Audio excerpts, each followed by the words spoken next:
Imagine un instant que tu reçoives une lettre venue des étoiles, une enveloppe scellée, portant le cachet d'un autre système solaire, glissée dans la boîte aux lettres de l'humanité. C'est exactement la sensation que nous procure la nouvelle du 1er juillet 2025. Un télescope du réseau Atlas, conçu pour scruter le ciel à la recherche d'astéroïdes dangereux, a repéré un point minuscule, si rapide et si étrange qu'il ne pouvait pas appartenir à notre famille solaire. En quelques heures, l'objet a été confirmé. Il s'agit d'un nouveau visiteur interstellaire, seulement le troisième jamais identifié.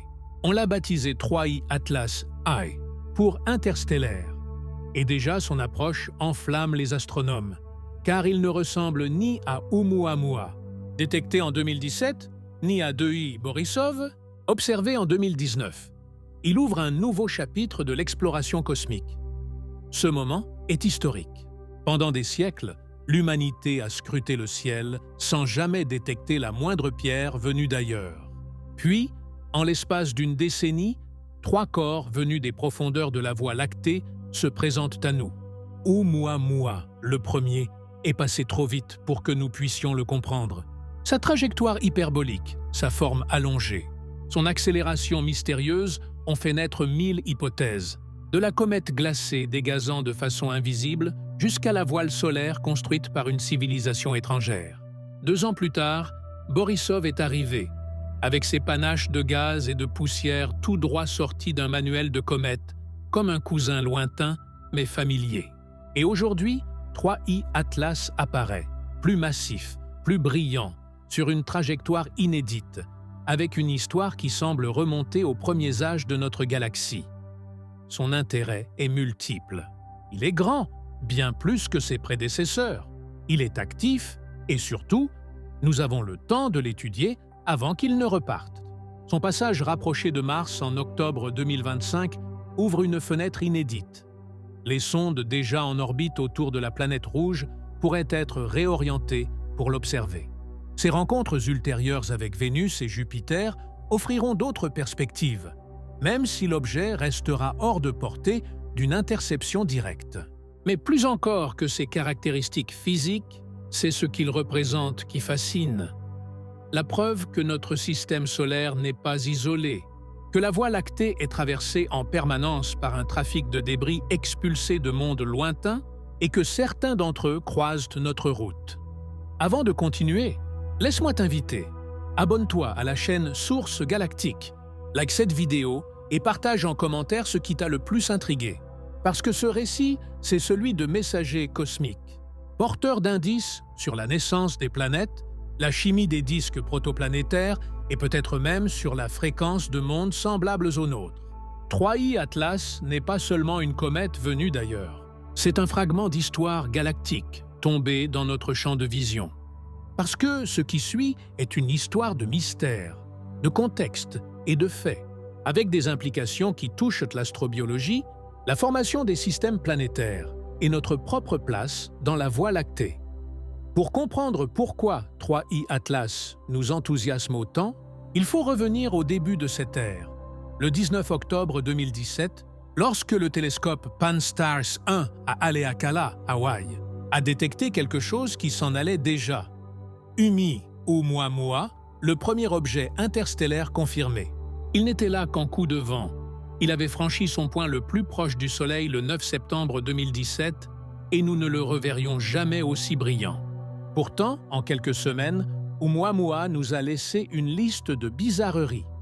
Pas de coma visible, une forme très allongée, ou peut-être aplatie, une courbe de lumière qui montait et descendait toutes les quelques heures.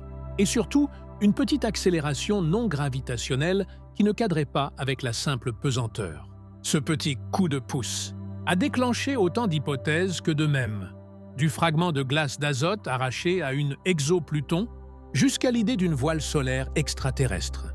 Avec le temps, des modèles plus sobres, comme celui qui attribue l'accélération à l'échappement, d'hydrogène moléculaire piégé dans de la glace d'eau, irradiée pendant le voyage interstellaire, ont gagné en crédibilité, sans clore complètement le dossier, car Oumuamua a littéralement été un train passé avant que nous réalisions ce qu'il était.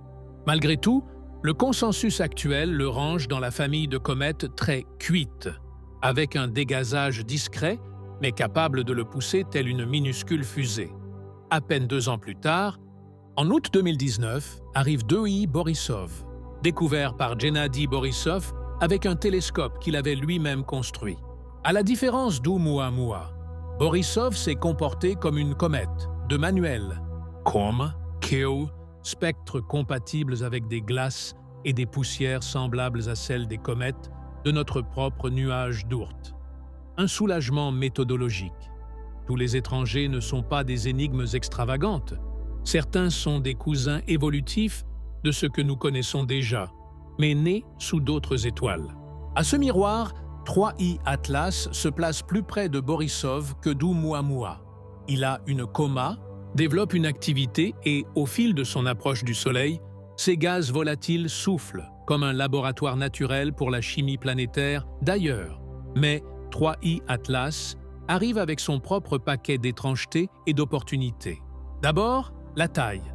Des estimations précoces évoquent un noyau de l'ordre de 1500 Tushus, plusieurs kilomètres de diamètre, probablement dans le haut de la fourchette des comètes. Classique, et une vaste coma qui en ferait l'objet interstellaire, le plus grand et le plus lumineux observé à ce jour. C'est notable si on le compare à Oumuamua, dont la taille effective reste encore à faire de modèles et de suppositions, ou à Borisov, qui tournait autour du kilomètre. Ensuite, la géométrie. 3I arrive sur une orbite rétrograde, avec une inclinaison modérée par rapport à l'écliptique, quasiment rasante, au plan planétaire mais à contresens, ce qui lui donne une trajectoire de collision en T. Avec le système solaire, il ne nous percute pas de face comme Oumuamua et Borisov. Il coupe la circulation. Enfin, son itinéraire. Il passera relativement près de Mars début octobre 2025, aura une géométrie d'observation compliquée depuis la Terre, autour du périhélie, presque derrière le Soleil à nos yeux, puis s'éloignera en croisant le voisinage. De Vénus à des distances sous-astronomiques avant de se diriger vers une rencontre lointaine, avec Jupiter quelques mois plus tard. Ce passage dans le quartier jovien a allumé l'imagination de celles et ceux qui rêvent de manœuvres impossibles. Et si une sonde pouvait changer d'orbite pour l'intercepter? Fais le calcul. Il faudrait un DV colossal et s'appuyer sur un effet Aubert, près d'une planète géante. Techniquement fascinant, opérationnellement très difficile pour des missions au carburant limité. L'idée s'est discutée, et même si elle a peu de chances d'aboutir, elle montre la fin de données que ces visiteurs nous donnent. Mettons des chiffres à l'échelle humaine. Une unité astronomique, UA, est la distance moyenne Terre-Soleil, environ 150 millions de kilomètres. Dire que 3I Atlas passera à des dizaines de millions de kilomètres de Mars, c'est parler d'une distance Buenos Aires-Tokyo multipliée par 1000. Puis à nouveau par 1000.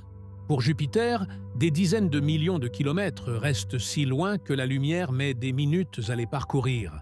Et pourtant, si près qu'une caméra bien pointée pourrait décrire la coma et la physique du gaz qui s'en échappe. Vue de la Terre, l'approche minimale ne descendra pas en deçà de plusieurs centaines de millions de kilomètres vers décembre 2025. Donc, ni risque ni spectacle garanti à l'œil nu. Au mieux, des télescopes amateurs de bon diamètre capteront son développement de queue lorsque la géométrie le permettra. Les éphémérides placent le périhélie fin octobre 2025, à une distance du Soleil légèrement supérieure à celle de la Terre, et avec un angle d'élongation si faible à cette date qu'il sera quasi collé au Soleil dans notre ciel, noyé dans l'éclat diurne. Question d'or. Pourquoi en voyons-nous plus? Maintenant? Pendant des siècles, aucun visiteur interstellaire, et soudain, nous en comptons 3. La réponse mélange technologie et statistique. Le ciel est immense et noir. Les petits objets passent vite et se dérobent. Jusqu'à récemment, nous n'avions pas d'enquête avec la cadence, le champ de vue et l'automatisation pour pêcher ces aiguilles cosmiques. Pan-STARRS a ouvert la voie. Puis sont venus ZTF, Atlas et, bientôt, l'Observatoire Vera C. Rubin, qui promet d'inonder la communauté de phénomènes transitoires. L'attente est claire. Nous découvrirons des dizaines d'objets interstellaires dans les années à venir. Cela ne crée pas des visiteurs. Cela cesse seulement de les laisser invisibles. Chacun portera sa chimie, son histoire et son système natal tatoués dans la glace et la poussière. Revenons aux comparaisons utiles. Oumuamua nous a appris l'humilité, une accélération non gravitationnelle sans coma évidente. Un modèle physique plausible, hydrogène moléculaire piégé dans de la glace amorphe relâchée en jet lorsque l'objet s'est réchauffé, explique bien la poussée légère sans invoquer des hypothèses exotiques.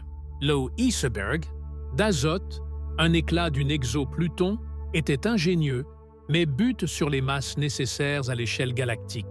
La morale n'est pas de tuer l'imagination, mais de la dompter avec des données.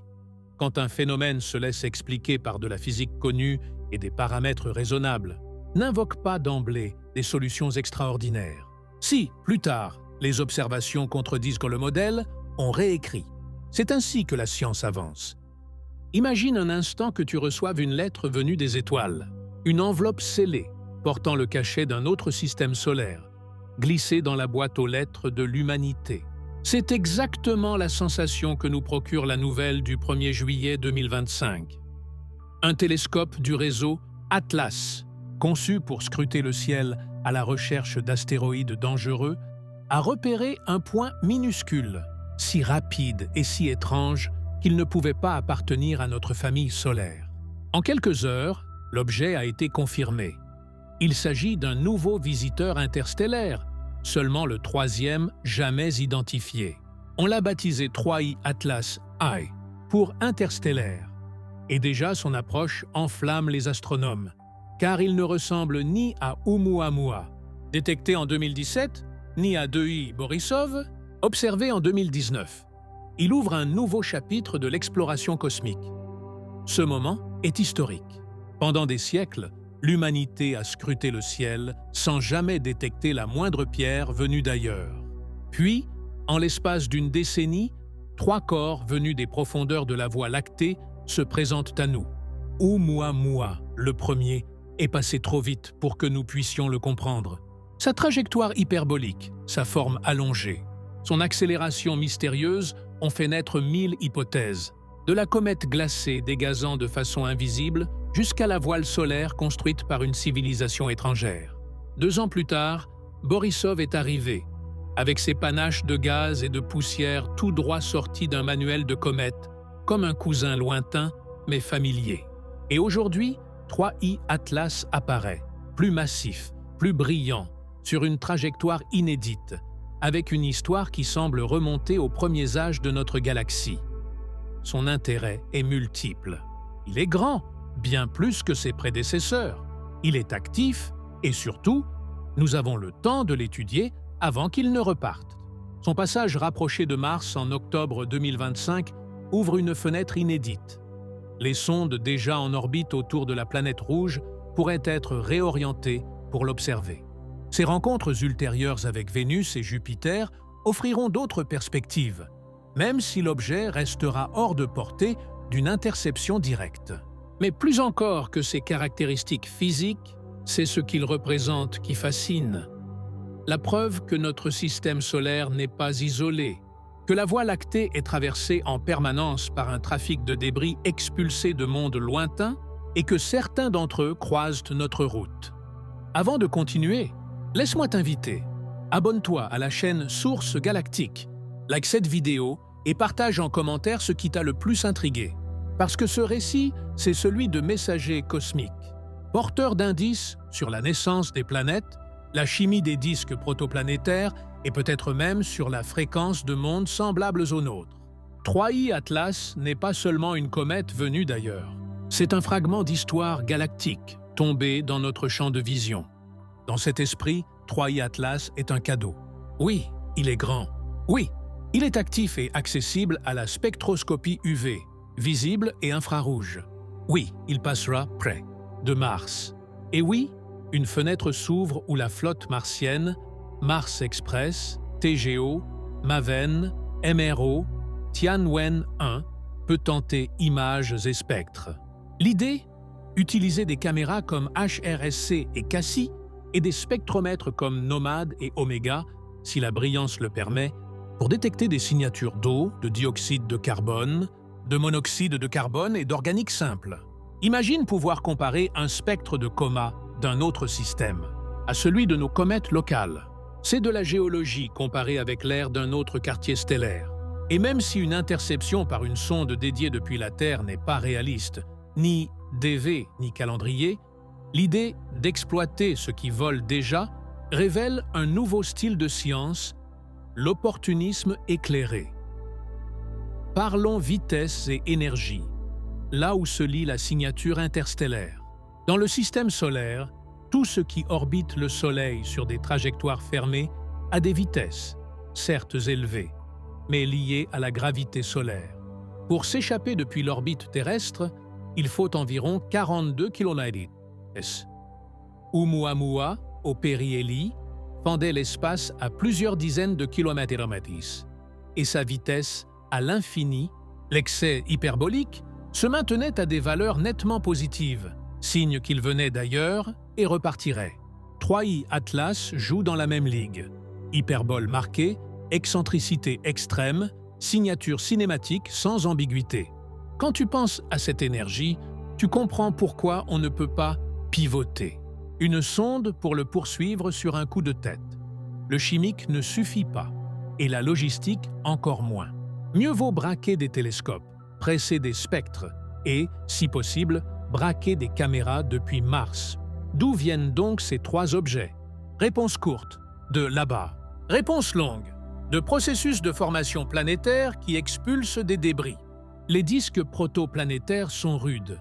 Des géantes migrent, des corps glacés se heurtent, des résonances redistribuent l'énergie. Une fraction non négligeable des petits corps acquièrent assez de vitesse pour s'arracher à leur étoile. Ces fragments errent des airs dans la galaxie, bombardés par les rayons cosmiques, changeant leur glace, fracturant leur matrice. Si un jour ils coupent le plan de notre écliptique au bon moment et sous le bon angle, nous les voyons. Pour 3i Atlas, certains modèles suggèrent une origine possible dans le disque épais de la Voie lactée. Qu'est-ce que cela implique? L'ancienneté.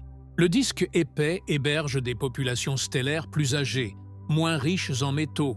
Cela signifie que la glace et la poussière qui sublimeraient aujourd'hui sous nos instruments pourraient apporter des signatures chimiques vieilles de plus de 7 milliards d'années, antérieures à la naissance du Soleil. Ce n'est pas un dogme. C'est une possibilité qui dépendra d'affiner vitesse, vecteur d'arrivée et composition. Si elle se confirmait, nous sentirions littéralement un fossile d'une autre cuisine cosmique. Un point de géométrie pratique. Autour du périhélie, 3i Atlas sera en conjonction solaire, rendant les observations terrestres très difficiles. Ce jeu du cache-cache est déjà dans les agendas. Suivi intensif jusqu'à la fin de l'été boréal.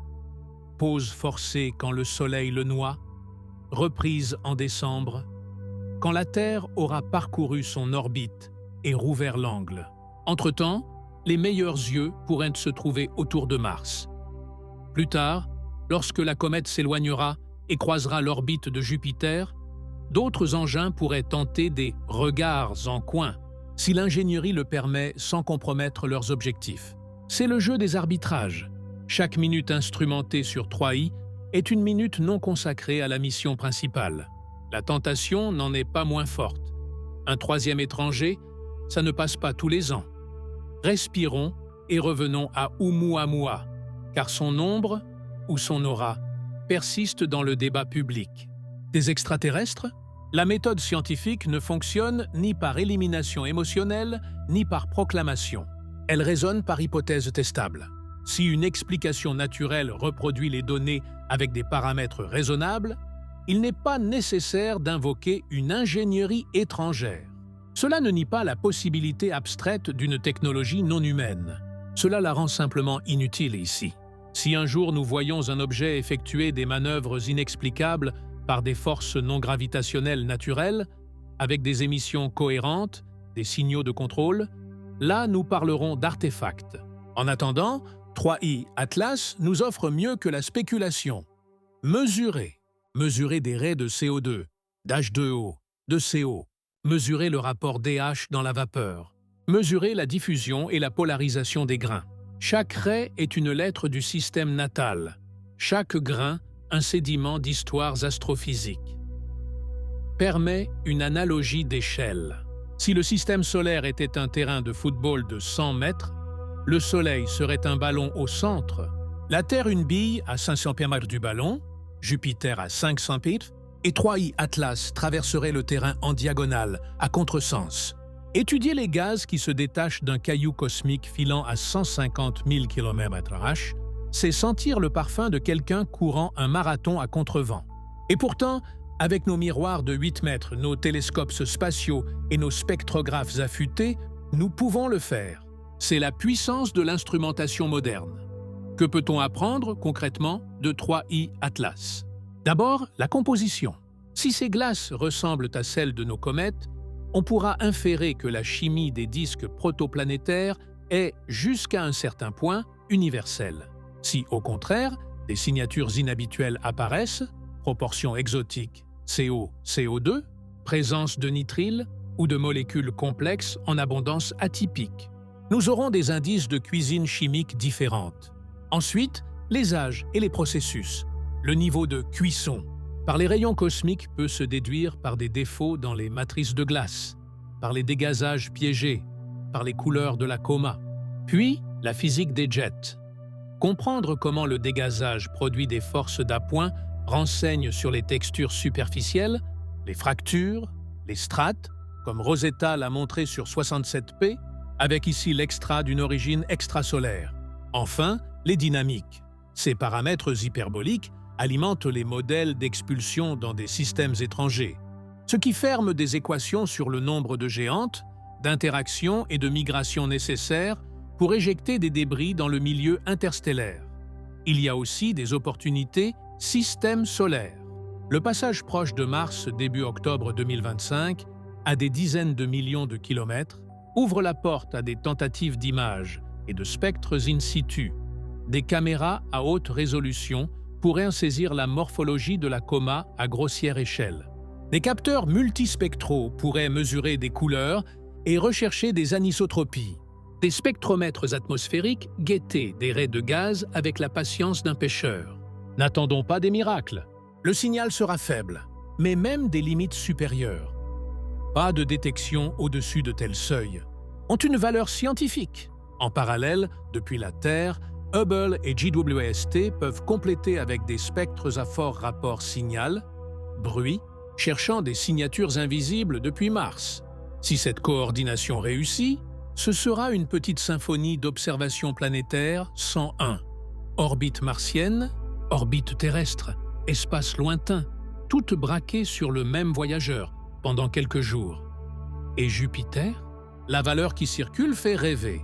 Un minimum de distance de l'ordre de quelques dizaines de millions de kilomètres vers la mi-mars 2026. De quoi tenter n'importe qui par une interception.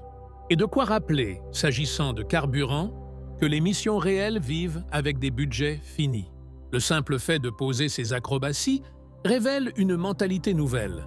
Chasser les étrangers, avec ce que nous avons déjà en vol. Si ce n'est pas pour aujourd'hui, ce sera demain, avec une petite sonde de réponse rapide, prête à bondir au signal d'alarme. Les études disent que des survols dédiés sont faisables et abordables, si nous détectons avec quelques mois d'avance. La clé, c'est le temps. Chaque jour qui passe fait grimper le DV nécessaire. 3i Atlas a sonné comme un avis à calendrier serré. Le prochain nous laissera peut-être du mou. Ouvrons une parenthèse pour répondre à ta demande initiale. Distinguer mystère et fait. Fait, 3i Atlas a été découvert le 1er juillet 2025, confirmé comme interstellaire le lendemain et passera au périhélie fin octobre 2025 à une distance solaire supérieure à 1 UA. Fait, il s'approchera d'environ 30 millions de kilomètres de Mars au début d'octobre, sera en conjonction pour la Terre autour du périhélie et aura son approche minimale de notre planète en décembre 2025 sans le moindre risque. Fait, son noyau est grand pour un étranger et sa coma est déjà visible. Hypothèse raisonnable, composition proche des comètes, typique. Variation riche d'enseignements sur son origine. Éventuelle provenance cinématique de régions anciennes de la galaxie. Capacité des sondes martiennes à obtenir des données utiles si la brillance et la géométrie aident. Spéculation à faible probabilité. Évitement intentionnel. De la Terre, sonde extraterrestre, se cacher derrière le Soleil pour nous espionner. La charge de la preuve pèse sur l'affirmation extraordinaire. Pour l'heure, les données décrivent une grande comète rapide et étrangère, pas un engin. Maintenant que le panorama est posé, allons dans la cuisine du phénomène, la sublimation. Une comète n'est pas une boule de neige bien nette, c'est plutôt une éponge sale de glace et de poussière. À l'approche du Soleil, les couches supérieures absorbent l'énergie. La suite dépend du type de glace. L'eau peut sublimer si la pression est basse et la température monte, libérant des molécules qui passent directement à l'état gazeux. Le dioxyde de carbone et le monoxyde de carbone subliment encore plus facilement, à température plus basse, ce qui veut dire qu'une comète peut s'allumer, loin du Soleil si elle en contient beaucoup. Chaque grain libéré, chaque molécule qui s'échappe, transporte de l'impulsion. C'est comme si la comète possédait des millions de microjets répartis dans ses fissures, ses cavités et ses surfaces actives. La somme de ces jets produit des forces minuscules mais persistantes, capables d'altérer la trajectoire par rapport à la seule gravitation. Sur les comètes locales, on voit cela comme des queues et des halos. Sur des étrangers très transformés, comme Oumuamua, cela peut se cacher dans des gaz invisibles ou des jets intermittents qui ne forment pas de coma brillante. Appliquée à 3I Atlas, cette physique nous permettra d'estimer non seulement la composition, mais aussi la porosité du noyau, la taille des grains, la distribution des fractures et, avec un peu de chance, l'histoire thermique de l'objet. Cette histoire thermique est un journal intime. Si 3I Atlas a passé des ères dans le milieu interstellaire, ces glaces ont été exposées aux rayons cosmiques qui cassent des molécules et réorganisent des liaisons. En laboratoire, ce processus fabrique une glace amorphe truffée de pièges à molécules comme H2. En chauffant, ces pièges relâchent leur charge dans un micro-soubresaut de gaz qui, à grande échelle, peut fournir exactement la pointe observée dans certains cas. Que mesurerait-on alors sur 3i? Une possibilité consiste à détecter des variations subtiles d'accélération non gravitationnelle, à mesure qu'ils traversent différents régimes thermiques, en comparant avant, pendant et après le périhélie.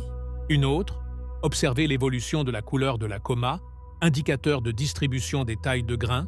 Les gros grains diffusent la lumière différemment des fins, et cette différence se voit dans certains filtres. Si, en plus, on obtient des spectres à haute résolution, on pourra traquer des raies de composés plus complexes, comme le cyanogène ou le formaldéhyde, non pas parce qu'ils sentent la vie, mais parce qu'ils sont des briques communes de la chimie organique spatiale. Vient alors une question délicieuse, car elle paraît philosophique tout en étant mesurable. Les comètes sont-elles universelles? Dans notre système, celles du nuage d'Oort et de la ceinture de Kuiper montrent des familles chimiques avec des tendances, parfois riches en CO2, parfois en CO, parfois plus aqueuses. Certaines relâchent de gros grains, d'autres des brumes fines. Si 3i Atlas s'inscrit dans une de ces familles, le récit de l'universalité des conditions de naissance dans les disques protoplanétaires s'en trouve renforcé. S'il tombe hors des patrons, on devra se demander si son système natal avait des gradients thermiques différents, ou si son histoire d'approche planétaire lui a changé la peau. Dans les deux cas, on gagne. Parlons un peu de dynamique galactique, car 3i Atlas ne fait pas que traverser notre système. Il apporte aussi la mémoire de sa route dans la Voie lactée. Vue de profil, la galaxie ressemble à un œuf sur le plat, un renflement central épais et un disque mince aux bras spiraux. La plupart des étoiles, comme le Soleil, vivent dans ce disque mince. Au-dessus et au-dessous se trouve le disque épais, moins dense, peuplé d'étoiles plus anciennes, chimiquement distinctes, nées quand la galaxie était plus jeune et turbulente. Si un objet arrive avec des vitesses et des angles typiques du disque épais, on peut inférer, prudemment, que son histoire plonge dans des époques anciennes. Cette possibilité, pour 3i Atlas, est excitante. Elle parle de glaces formées avec moins d'éléments lourds, ce qui pourrait se refléter dans les proportions de composés.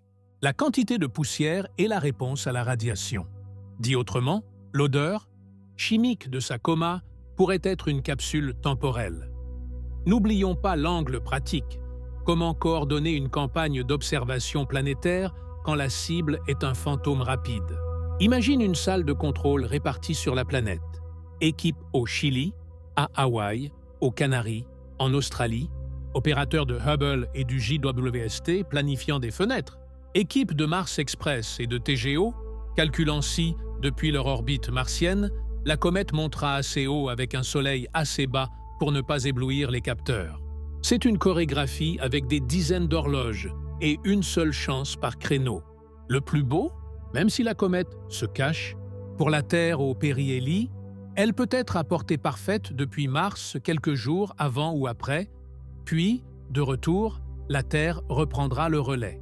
Ainsi se construit un jeu de données conjoint, comme si nous avions une flotte distribuée dans tout le système solaire, ce qui est, d'une certaine façon, vrai, même si elle n'a pas été conçue pour cela. Comparons avec des missions passées pour calibrer nos attentes. Rosetta nous a menés au plus intime d'une comète locale, 67P Churyumov-Gerasimenko. Falaise, neige. Qui tombe, jet jaillissant des fissures, couche comme un oignon géologique. Avec 3i Atlas, nous n'aurons pas cette résolution. Notre lot sera surtout des spectres et de la photométrie, peut-être des images qui résolvent la coma et suggèrent des structures grossières. Mais la valeur n'est pas de voir des rochers, c'est de humer la chimie. Une seule raie d'absorption bien mesurée dans l'infrarouge peut nous en dire plus sur l'origine que 1000 photos floues. Si, en plus, nous obtenons de la polarimétrie mesurer la vibration de la lumière diffusée par la poussière, nous pourrons estimer la forme des grains et leur agrégation. Autre indice d'usine. Revenons au grand public et au récit du « Nous rendent-ils visite ?» Imaginer des artefacts voyageant entre les étoiles est séduisant, et c'est un ressort légitime de la science-fiction. Mais en science, le rasoir d'Occam tranche avec soin. Ne multiplie pas les causes sans nécessité. L'hypothèse d'une sonde extraterrestre demande des preuves positives. Manœuvres actives, signaux, émissions anormales répétables, structures géométriques qui se maintiennent malgré la rotation. Jusqu'ici, nos 3 visiteurs se comportent comme des comètes et de petits corps éjectés par des dynamiques planétaires, autrement dit conformément à une physique que nous comprenons déjà. Si un jour nous tombons sur quelque chose qui contredit ce cadre, nous serons les premiers à le crier sur tous les toits. Entre-temps, l'histoire est moins spectaculaire mais plus profonde. La galaxie est pleine de débris en voyage et certains coupent notre cours. Un mot de terminologie, parce que ça prête à confusion. Excès hyperbolique, vitesse résiduelle d'un objet si loin du Soleil que la gravité ne le freine plus. Si elle est non nulle, l'objet n'est pas lié au Soleil. Excentricité, mesure de l'ouverture d'une orbite. Your circle, 0, 1, cherche ellipse. Incao parabole, unigersi hyperbole. Oumuamua et Borisov avaient 1. 3 et Atlas aussi. Périhélie, point le plus proche du Soleil. Aphélie, le plus lointain. Élongation, angle Soleil-objet-Terre. Petit angle, objet collé au Soleil dans le ciel, difficile à observer. Conjonction, alignement avec le Soleil, quasi inobservable en optique à cause de l'éblouissement. Il y a même une dimension sociologique. Comment le récit public évolue avec chaque visiteur. En 2017, Oumuamua a pris tout le monde de court. En 2019, avec Borisov, on avait déjà un schéma plus sobre. Oui, ils viennent. Voilà à quoi ça ressemble, on peut mesurer. En 2025, avec 3i Atlas, la narration est celle de la maturité. Coordinons des campagnes, exploitons Mars, organisons des réseaux de télescopes, ouvrons les données. Ce saut dit la bonne santé de l'astronomie moderne, capable d'apprendre vite, de transformer l'urgence en méthode, un cas unique en un nouveau champ. Essayons un laboratoire mental.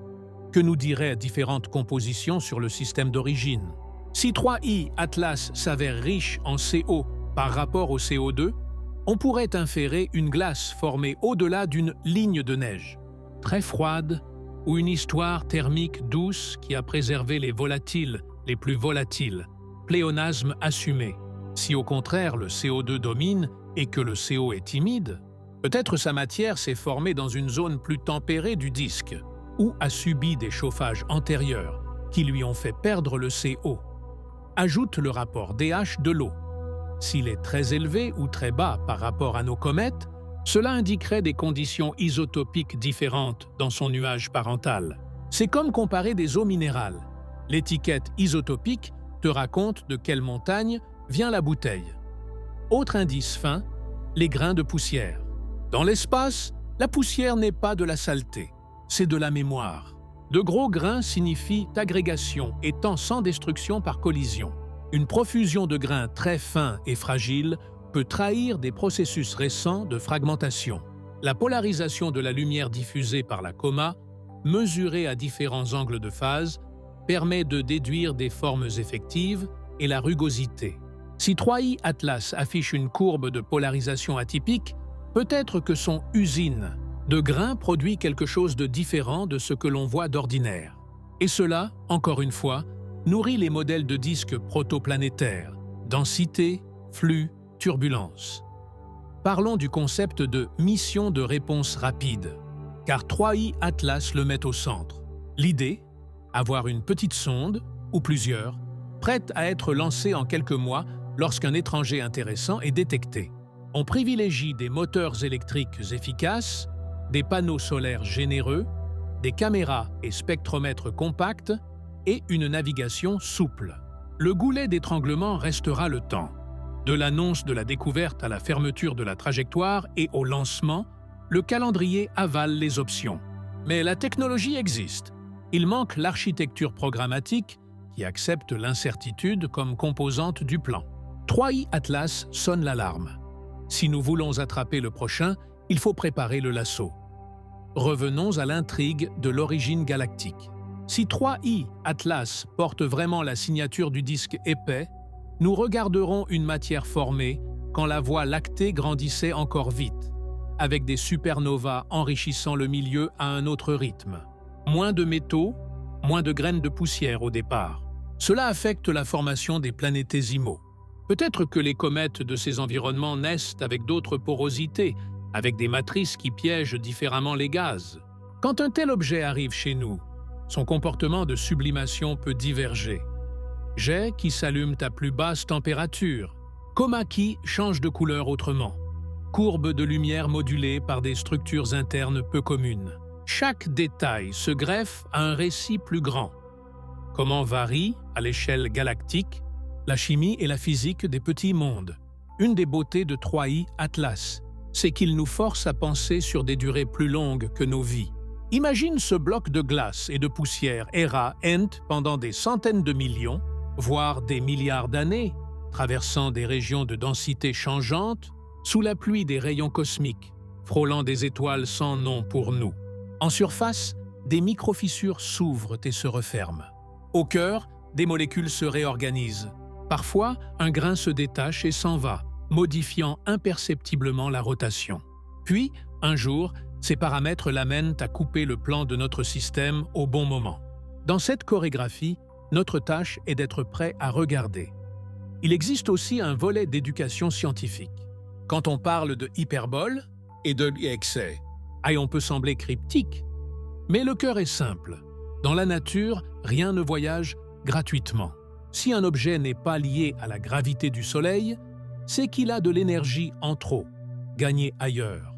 Rencontre avec des géantes de son système natal, résonance, fronde gravitationnelle. Cela en fait un messager non seulement chimique, mais dynamique. Sa vitesse, sa direction, son excentricité sont des indices des balais planétaires survenus loin d'ici. Les modèles qui ajustent ces indices sont une archéologie. Reconstituer des danses à partir d'empreintes. Sur la coordination Hubble, JWST, rappelons que chaque télescope attrape une pièce différente du puzzle. JWST, sensible à l'infrarouge, chasse les molécules.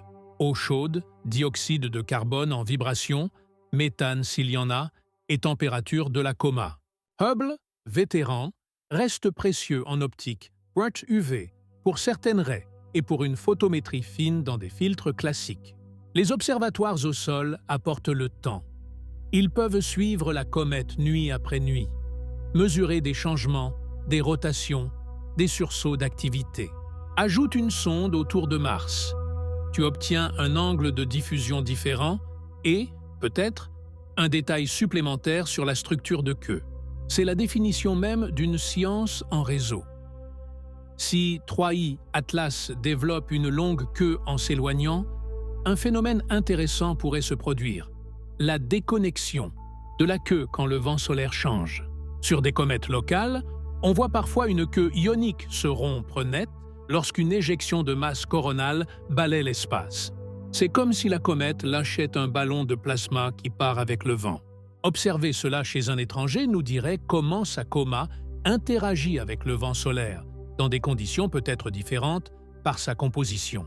Et puisque l'on parle d'interaction, la structure de l'héliosphère varie avec le cycle solaire. L'année 2025 tombe en période d'activité élevée, avec plus de tâches et plus d'éjections. Cela ajoute du bruit et des opportunités. Nous voilà arrivés au terme de ce voyage narratif.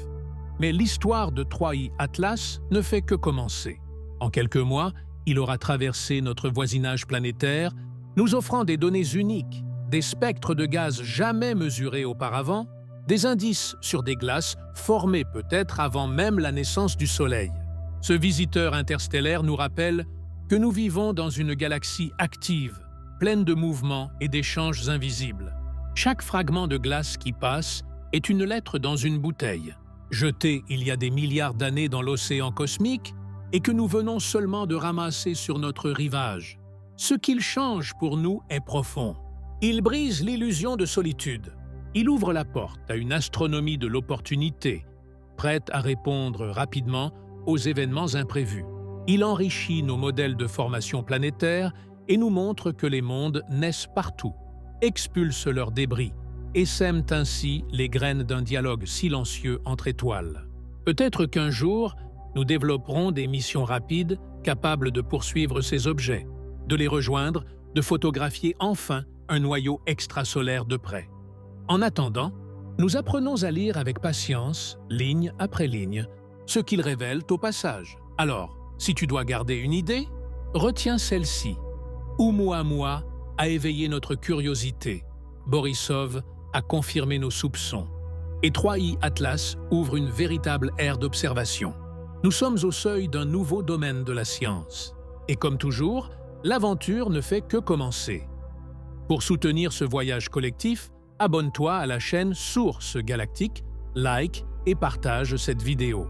Merci de nous avoir suivis et à très bientôt pour de nouvelles histoires venues des étoiles.